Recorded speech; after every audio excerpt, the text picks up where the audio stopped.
The Frankie Files. The Frankie Files. Cults, Mind Control, and Sexuality in Society by Frankie Tues. I have a podcast recommendation for you. The Cult Vault podcast is a deep dive long format podcast that focuses on the testimonies of cult survivors and victims of high demand groups. Host KC releases weekly interviews with people from all over the world who've experienced the coercion, manipulation, and undue influence that takes place in some of the world's most infamous cults. The Cult Vault podcast, not to be confused with Cult Vault, at Cult Vault is a different podcast, but at Cult Vault Pod on Twitter, they're the only ones who have an app that I've seen for their podcast. You can download the Cult Vault podcast app, hear all of the episodes in the hundreds at this point, and also they have links of resources for people who are recovering from cults and religion. Join Casey by listening to the Cult Vault podcast, available on all major podcast platforms and YouTube. You won't regret it. Follow me on Reddit at Frankie Tues and on Twitter at Frankie Tues for supplemental discussion. I'll be launching the use of a new hashtag, occupycults. Occupycults certainly speaks for itself. It's time that we get the word out about the damage these cults do financially, emotionally, psychologically, sexually, generationally. And that's part of what prompted me to begin speaking out. The hashtag occupycults should be placed on anything you want the awareness raised on. I notified the press my list that I use, and I hope that it will help them find stories to raise the awareness and to disseminate this information even more widely than it is now.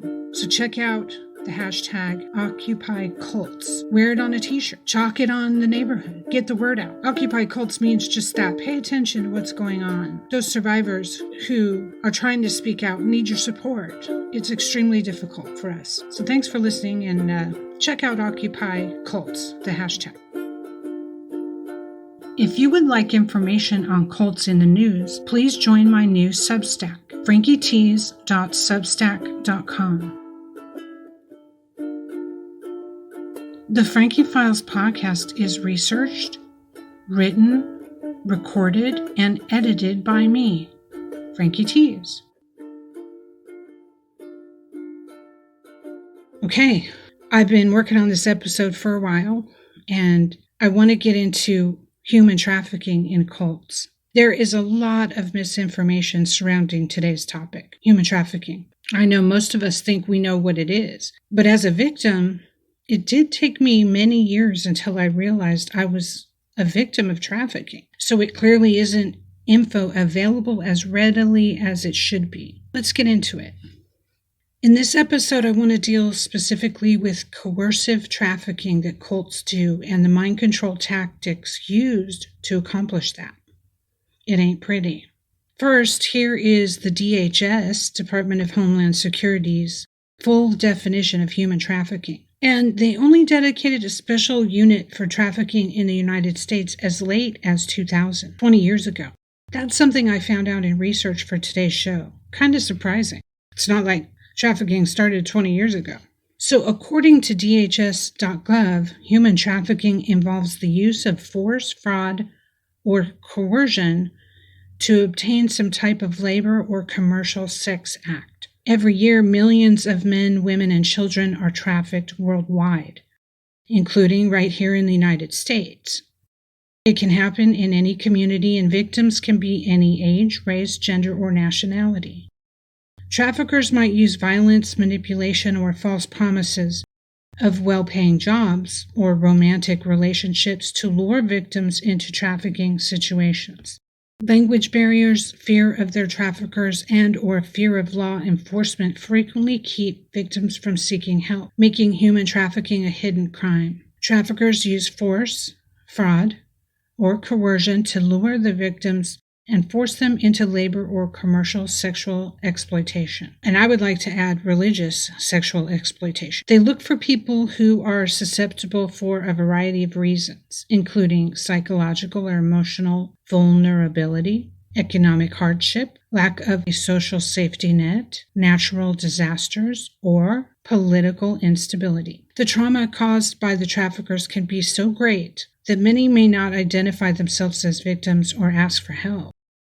Even in highly public settings, many myths and misconceptions exist. Recognizing key indicators of human trafficking is the first step in identifying victims and can help save a life. Not all indicators listed are present in every human trafficking situation, and the presence or absence of any of the indicators is not necessarily proof of human trafficking. The safety of the public as well as the victim is paramount. Do not attempt to confront a suspected trafficker directly or alert a victim to any suspicions. It's up to law enforcement to investigate suspected cases of human trafficking. Under the Human Trafficking Program, the FBI investigates sex trafficking when individuals are compelled by force, fraud, or coercion to engage in commercial sex acts. I noticed they didn't say religious. Sex trafficking of a minor occurs when the victim is under the age of 18. For cases involving minors, it is not necessary to prove force, fraud, or coercion. Labor trafficking when individuals are compelled by force, threats, or fraud to perform labor or service. Domestic servitude when individuals within a household appear to be nannies, housekeepers, or other types of domestic workers, but they are being controlled and exploited. FBI child exploitation and human trafficking task forces operate within nearly every FBI field office. The ultimate goal of these task forces is to recover victims and investigate traffickers at the state and federal level.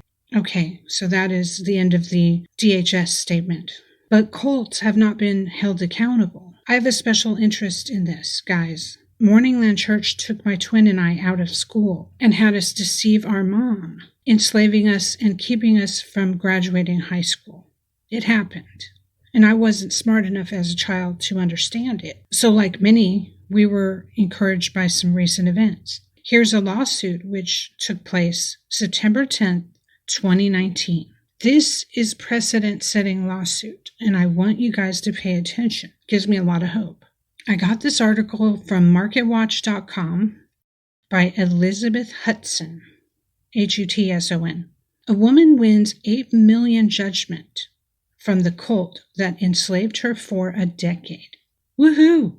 This past May, a federal judge in Kansas awarded Kendra Ross nearly $8 million in a human trafficking suit against a nationwide cult and its leader, Royal Jenkins. This judgment is the largest civil single plaintiff human trafficking award in American history. In addition to the significance of the larger monetary award, this case provides important precedent for forced labor cases and exposes common myths and misconceptions about human trafficking in the United States. In her complaint, Kendra alleged that Jenkins and the Value Creators Incorporated, formerly known as the United Nation of Islam, forced her to work for more than 40,000 uncompensated hours from 2002 until her 2012 escape from the cult. Profiting from her unpaid labor, the cult shipped Ross from Kansas City to New Jersey, New York, Ohio, Georgia,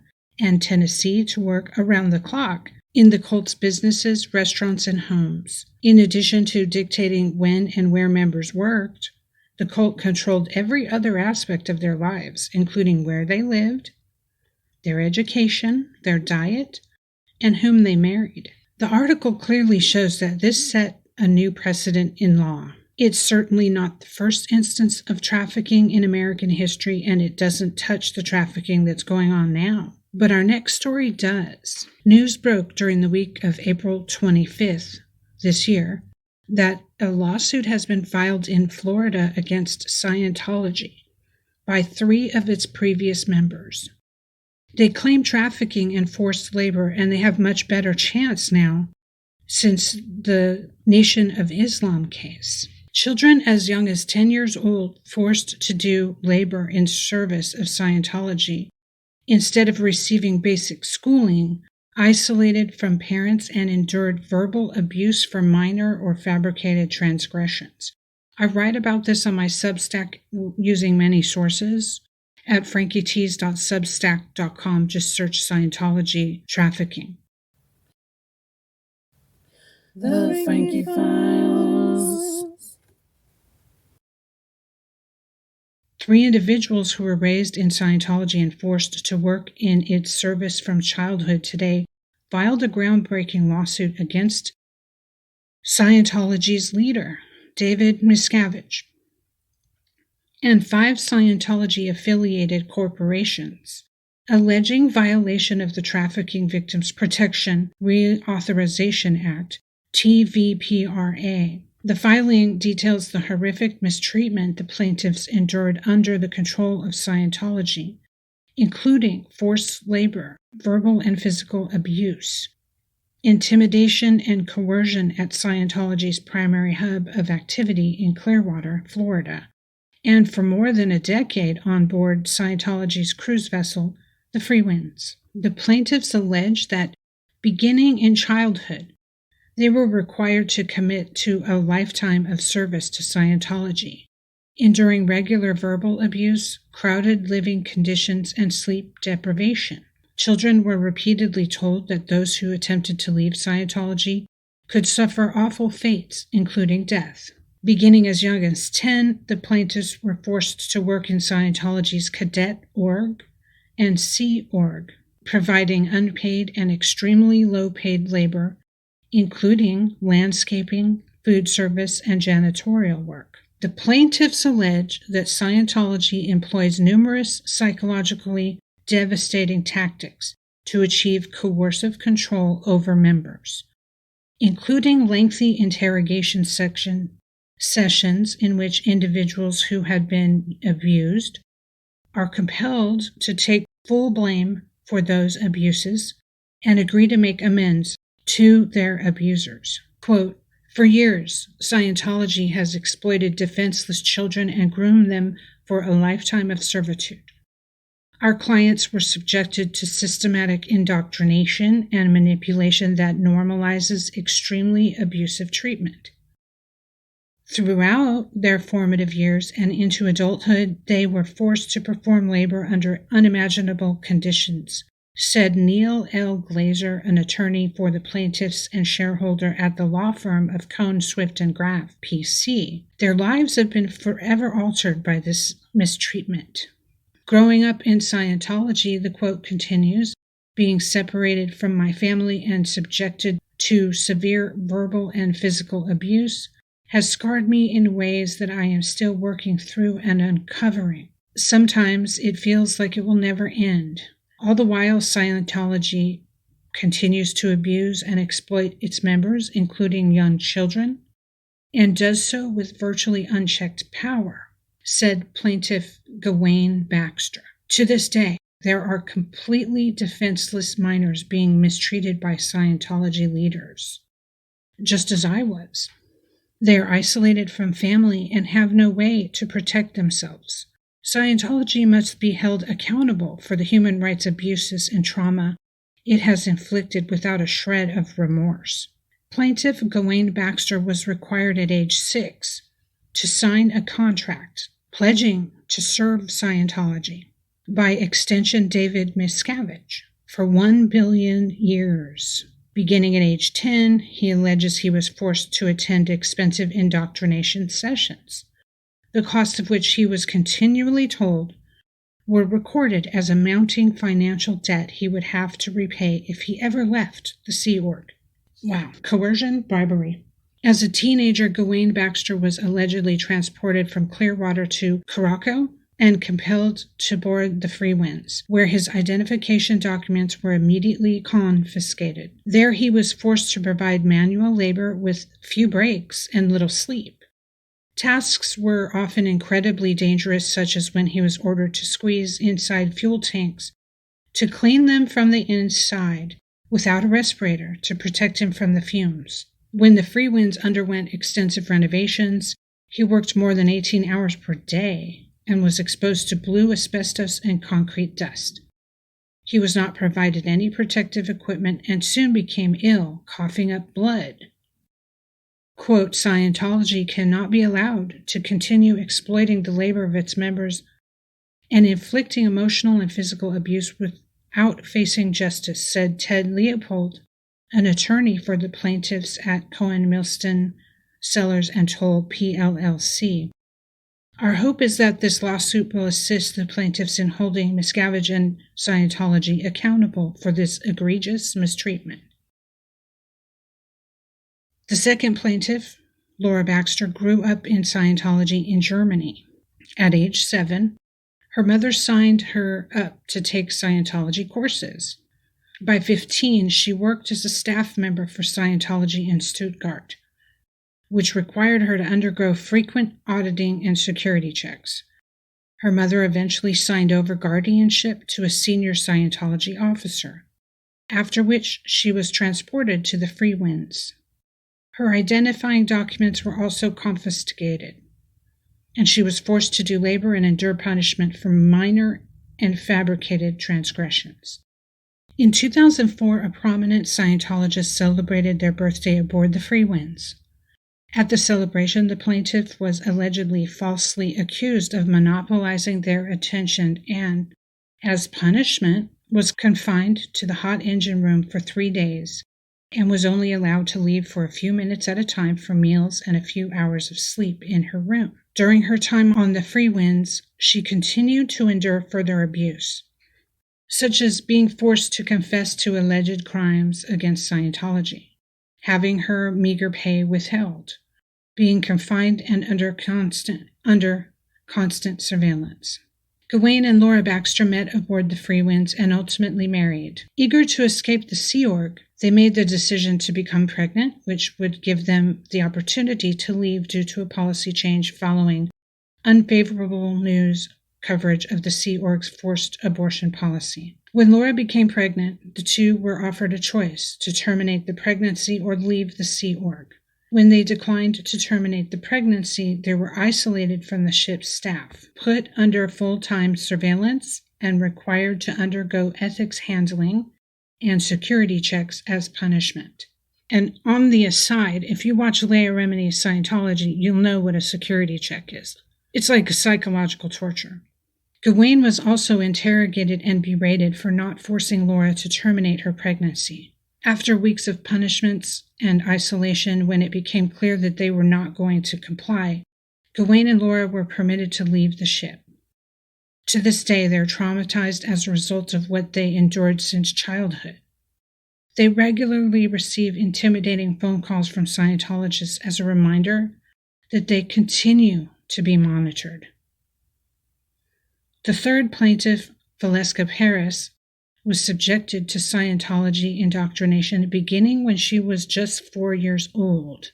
During this training, which continued throughout her childhood and adolescence, she was regularly interrogated by adults who asked graphic questions about sexual acts for hours at a time. When she was 6 years old, Valeska's parents deposited her with the Cadet Org in England, where she was provided a minimal schooling and was forced to work for hours every day. At 14 years old, Valeska was pressured into going to work on the Sea Org at Scientology's flag base in Clearwater, Florida. There, among other things, she was punished for reporting having been sexually assaulted by a senior Scientology officer. After several years of mistreatment, Scientology's leader, David Miscavige, ordered her to be put to work on the Free Winds, where she toiled under extreme conditions for many years. Valeska says, "Because of the horrors I experienced at the hands of Scientology from childhood and throughout my adolescence, I still have nightmares. Scientology is a system that is designed to perpetuate fear, and I continue to struggle with the trauma. No person, child or adult, should have to go through the daily abuse and manipulation I faced. Though bringing this lawsuit is a great personal risk, I could not stand by while countless children continue to be trained for a lifetime of slavery and abuse." TVPRA TVPRA is a 2008 law that strengthened the federal trafficking laws established in the Trafficking Victims Protection Act of 2000. The lawsuit also names Church of Scientology International Religious Technology Center, RTC, International Association of Scientologists Administrators, IASA, Church of Scientology Flag Service Organization, Incorporated, and Church of Scientology Flagship Service Organization, Inc., as defendants. The lawsuit has been filed on behalf of the three plaintiffs, who are represented by Neil Glazer of Cohn, Swift & Graff, PC, Ted Leopold of national plaintiff firm Cohen, Milstein, Sellers & Toll, Gregory Hansel of Preddy, Flaherty, and Warren A. Zimmerman. I have never in my life seen a sex trafficking, human trafficking, or any trafficking lawsuit against a religion or cult. Let's take a moment and celebrate that this gives many victims hope that in our lifetime we might see some type of justice. The Frankie Files. Just want to put out a reminder that on months that have 5 weeks, the 5th Tuesday, I have guests. I'll be bringing a full announcement to you soon on May's guest. Stay tuned. If you're listening and you haven't followed the show yet on Amazon, Apple, Spotify, iHeartRadio, etc., please take a moment to subscribe. YouTube is where we put the teasers. It's totally free to subscribe, and growing subscriptions or downloads helps the show to gain stability and longevity. We want to stick around. As a cult kid, one of the issues I'm dealing with is simply speaking out. And that's after 35 years. Trying to help normalize the activity of being public on our cult stories. I made a press release announcement, which I emailed to press and posted publicly on Reddit in the Reddit/Long Beach section. Let me read it to you. If press are listening, this is for immediate release. Frankie's statement on being a survivor of Morningland Church. I've been silent long enough. As a survivor of Morningland Church religious cult, I represent adult cult kids like me. I'm currently the only person speaking out against the abuses of this church, many documented by the press publicly through time. I was involved in this place from age 8 to 22, sustaining much abuse and sorrow. My family was systematically destroyed by cult clergy still active at Morningland, renamed the monastery in Long Beach, California. This is part of my stepping up. I feel a responsibility. My relationship with my twin did not survive, but I have the support of my mother in stepping forward.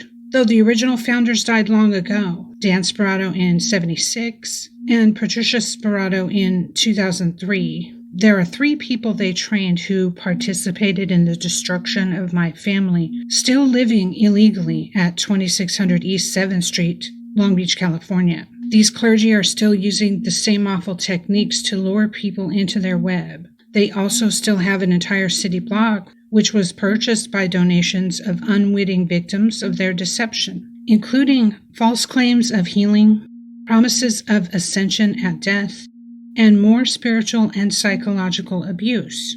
Family and marriage separation are some of the behavior which still goes on today. In 2022, like many people, the pandemic forced me to reevaluate my life and embrace a new role: podcast host and soon published author on the topic of cults. In 2021, due to the pandemic, I had the extra time and solitude needed to write my memoir. It's ready. In addition, I reconnected with my mother and had her support in recalling the story and detailing it where there was amnesia. I could not have written my memoir without my mother. My mother sustained much suffering, losing contact with her kids for many years. Our reconciliation has been a long time coming. I'm seeking a literary agent now to publish my memoir. I am seeking public interviews. I look forward to speaking opportunities on this topic ongoing and am available for speaking engagements virtually at this time. I am no longer religious, yet I have faith in a higher power, in good. I've been in the process of speaking out since 2014. I have sustained much personal attack by proxy from the church since finally telling my mother in 2014 of the sexual abuse my sister and I endured. There's no shortage of amazement with the lawyer for the church having been Ed Masry of Aaron Brockovich fame, now deceased, a bribery charge involving state officials, a bomb scare that nearly took my life, and sexual trafficking and family separation. Finally confronting this life trauma was like walking across the Sahara Desert alone. I assure you that the book will reveal a shocking story that has never been told. Fear, pain, and mental landmines have made the telling of my story previously impossible. Until now, I'm ready. Contact me at frankietees.com if you're a trusted news agency who will handle this story properly. If I can encourage those of you who are survivors considering speaking out to write a summation like that, I really do. It helps in just letting people know we're out here, especially as cult kids. We're out here and we need to tell our stories as a cautionary tale.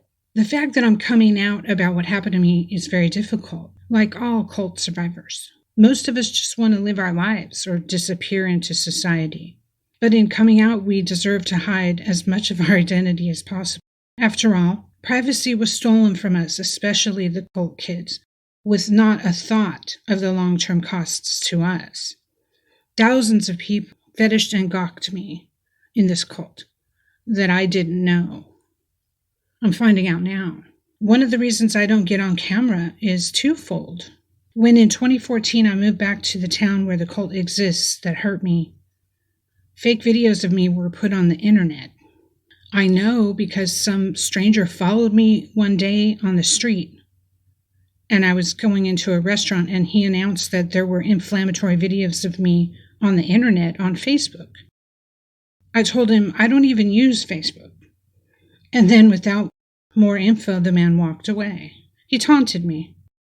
As you know, there are apps that do deep fake videos nowadays. And I want to warn those who are speaking out that cults will go to the extreme in tactics using private investigators and other means to suppress us. Whistleblowers of cults and dangerous groups often have their reputations destroyed like this in an effort to keep them quiet. And I'm sure that's related. And I'm sure there's other videos and audio of me that they concocted to make me look crazy or to discredit me. Another reason I choose audio over video is that it allows me to keep one layer of anonymity to the public on these topics. Cults of proxy stalkers that bother members after they leave, especially when they could destroy the reputation of the church with damaging details of their abuse, such as myself.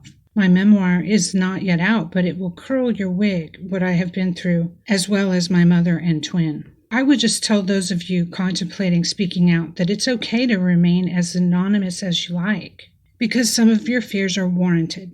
This isn't make-em-up, and it's lifelong. We're dealing with dangerous traffickers, tricksters, grifters, and liars that hurt people in the normal course of their day. It's what they do. There isn't a need to pretend that yours isn't as bad as an international child who was trafficked by force. I get it.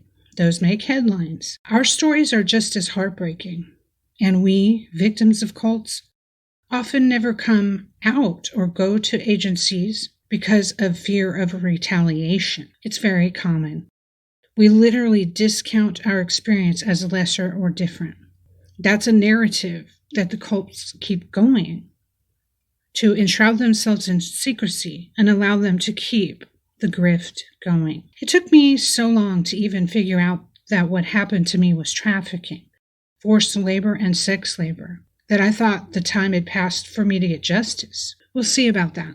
I was recently talking in chat online with one podcast host I follow, Andrew Gold, a UK-based journalist who's covered cults and exorcism and some really crazy stuff. He was a BBC correspondent and now is independent on YouTube. He hosts a program called On the Edge.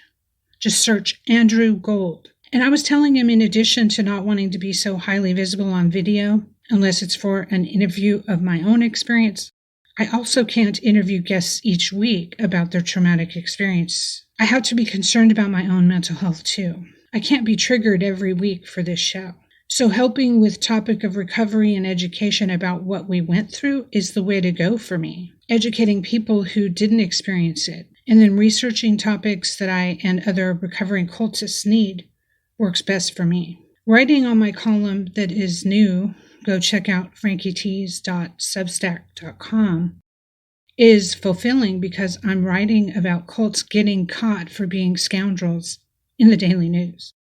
Helping spread the word about misconduct is gratifying. It's totally different than hearing about someone's rape or sex trafficking, or kidnapping and hypnosis and fleecing of their wallet or family separation, which I experienced. I'm working within my limits to do what I do.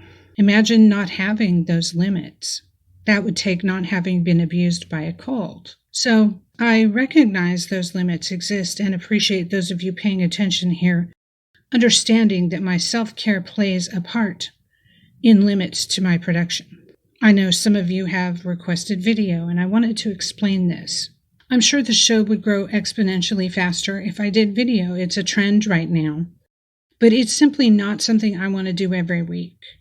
Part of that is realizing I was fetished to thousands of people who stared at me when I was young, mostly the immediate clergy who were sexualizing and sexploiting me when I didn't even know it. I was stared at and gawked at and fetished as a redhead twin as a child, and through life, for that matter. So much of that, I've kind of had enough. I even went into entertainment as a ballroom dancer and instructor, and even a stripper, despite this. That's because I was conditioned for that, and I think I wanted to take control of my sexuality. But when it hits you, when you realize that someone else wished this on you, it changes everything. It took a while for me to recoil and realize that I'm pretty introverted and introspective. I appreciate me. I enjoy thinking, reading, and learning, especially not being looked at. When you're treated like a plaything doll, and it suddenly occurs to you how long that went on as a child,